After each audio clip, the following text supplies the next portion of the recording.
भागवत गीता माता की जय हो। 15वां अध्याय शुरू।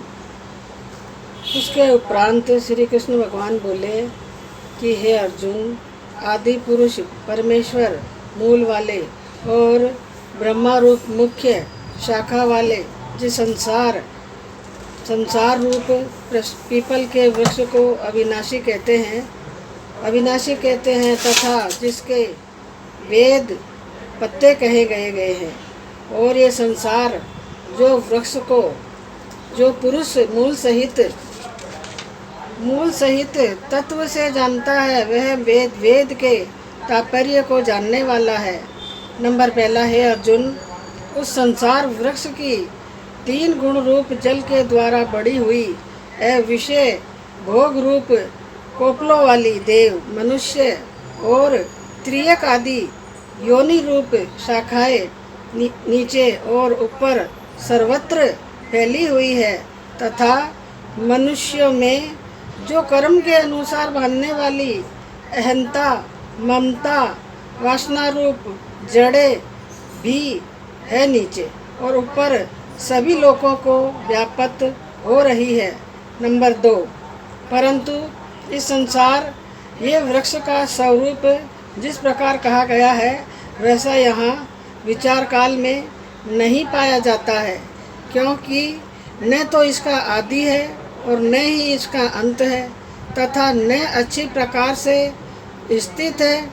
इसीलिए यह अहिंसा ममता वासना रूप आदि दृढ़ मूलों वाले संसार रूप पीपल के वृक्ष को दृढ़ वैराग्य शस्त्र द्वारा काटकर, तीसरा उसके उपरांत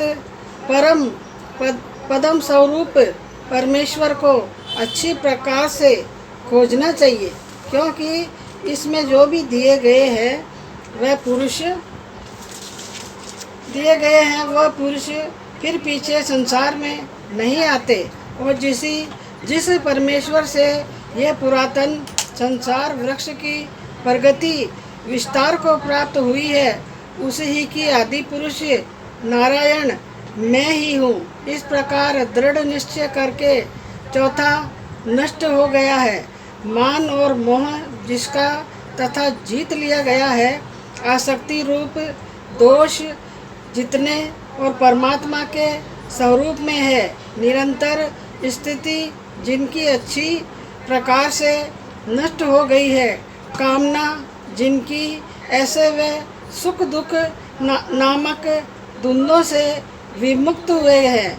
जो ज्ञानी जन उस अविनाशी परम पद को प्राप्त होते हैं। 5वां, उस समय प्रकाश में ये परम पद को न सूर्य प्रकाशित कर सकता है न चंद्रमा और न अग्नि ही प्रकाशित कर सकता है तथा जिस परम पद को प्राप्त होकर के मनुष्य पीछे संसार में नहीं आते हैं वही मेरा परम धाम है।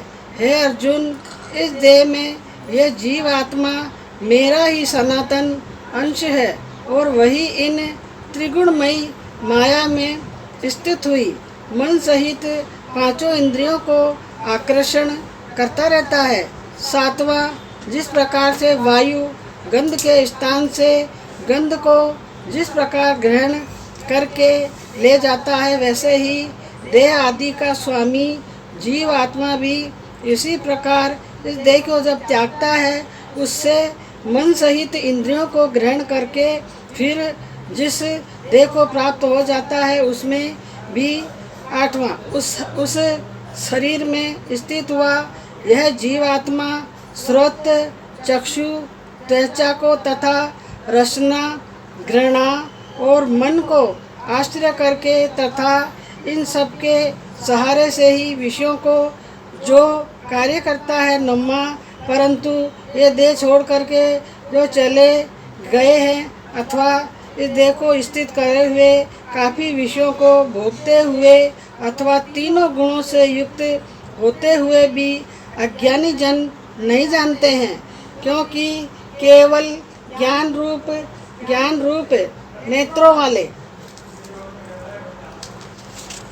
नेत्रों वाले ज्ञानी जन ही तत्व से इन्हें जानते हैं। 10वां, क्योंकि योगी जन भी अपने हृदय में स्थित हुए इस आत्मा को यंत्र करते हुए भी तत्व से जानते हैं, और जिन्होंने अपने अंतकरण को शुद्ध नहीं किया है, ऐसे ये ज्ञानी जन तो यंत्र करते हुए भी इस आत्मा को नहीं जानते हैं। 11वां, हे अर्जुन, जो तेज सूर्य में स्थित हुआ संपूर्ण जगत को जो प्रकाशित करता है, तथा जो तेज चंद्रमा में स्थित है और जो तेज अग्नि में स्थित है, उसको तू मेरा ही तो तेज मान। 12वां, और मैं ही पृथ्वी में प्रवेश करके अपनी शक्ति से सब भूतों को धारणा करता हूँ, और रस स्वरूप अर्थात अमृतमय चंद्रमा होकर के संपूर्ण औषधियों को अर्थात वनस्पतियों को पुष्ट करता हूँ। 13वां, तथा मैं ही सब प्राणियों के देह के अंदर स्थित हुआ यह वैश्नागर अग्नि रूप होकर के प्राण और अपान से युक्त हुआ 4 प्रकार के अन्न को पचाता हूँ। 14वां, और मैं ही सब प्राणियों के हृदय में अंतर्यामी रूप से स्थित हूँ, तथा मेरे से ही स्मृति, ज्ञान और उपहन होता है। सब वेदों के द्वारा मैं ही तो जानने योग्य हूँ, तथा वेदांत का कर्ता और वेदों को जानने वाला मैं ही हूँ। 15वां, हे अर्जुन, इस संसार में नाशवान और अविनाशी भी यह 2 प्रकार के पुरुष है। उनमें से संपूर्ण भूत प्राणियों के देह तो नाशवान और जीव आत्मा अविनाशी जो कहा गया है।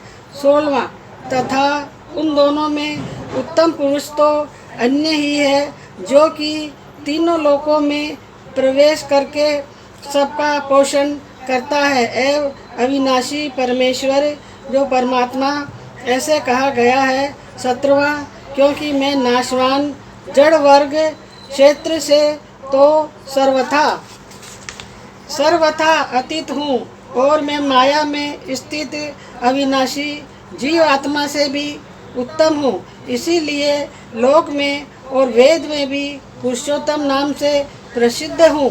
16वां, हे भारत, इसी प्रकार तत्व से जो ज्ञानी पुरुष जो मुझे पुरुषोत्तम जानता है, वह तो सर्वज्ञ पुरुष सब प्रकार से निरंतर मुझ वासुदेव परमेश्वर को ही बसता रहता है। 19वां, हे निष्पाप अर्जुन, यह ऐसे अति रहस्यमय गोपनीय शास्त्र तो मेरे द्वारा कहा गया। इसको तत्व से जानकर के मनुष्य ज्ञानवान और कृतांग हो जाता है, अर्थात सबको और कुछ भी करना पड़ता है, शेष नहीं करना रहता।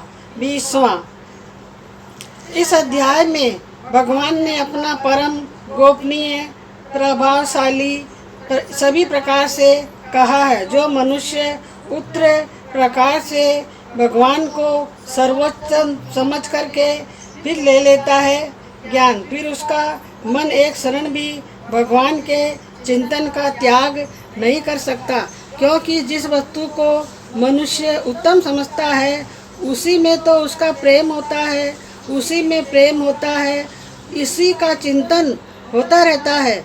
अतः सबका मुख्य कर्तव्य है कि भगवान के परम गोपनीय प्रभाव को भली प्रकार से समझने के लिए नाशवान क्षणभंगुर संसार की आसक्ति का सर्वथा त्याग करके परमात्मा के पास जाकर के जो हो सके भजन और सत्संग की चेष्टा करे।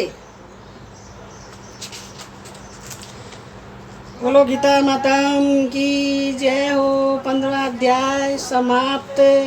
कथा पसंद आई है तो लाइक जरूर करें। धन्यवाद।